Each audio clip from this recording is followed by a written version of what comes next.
Non c'è allarme sociale, così gli esperti di Palazzo Piloni sul recente avvistamento di un esemplare di lupo a Roccapietro avvenuto il giorno successivo ai filmati che vi abbiamo mostrato in esclusiva di 2 lupi adulti nella zona di Malgacciapela.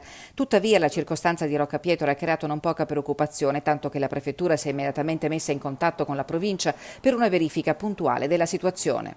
È un pericolo minaccioso sicuramente per le nostre animali allevati di vario tipo, in particolare appunto le pecore, abbiamo visto questi asini, ma direi che assolutamente per l'uomo no. Nel Bellunese 22 le richieste di risarcimento da inizio anno, 7 gli asini predati negli ultimi 20 giorni fra la Vena d'Oro fino oltre alla Valcicogna, gli ultimi 3 asini sbranati 2 giorni fa a Morgan di Trichiana in un recinto a 100 metri dalla chiesa del paese. Il piano di sviluppo rurale mette a disposizione 5.000 euro di finanziamento per realizzare recinzioni sicure, cioè elettrificate con discreto voltaggio. L'importante è che funzionino, che vengano mantenute e che il voltaggio sia sempre elevato. Questo è il suggerimento. Devono essere non recinzioni di contenimento degli animali al pascolo, ma sono recinzioni che sanno tenere fuori i predatori che adesso ci sono sul nostro territorio. Quale sia il numero reale di lupi presenti in provincia è difficile da sapere perché le condizioni ambientali potrebbero avere rallentato il fenomeno della dispersione, cioè della migrazione dei lupi svezzati in territori liberi.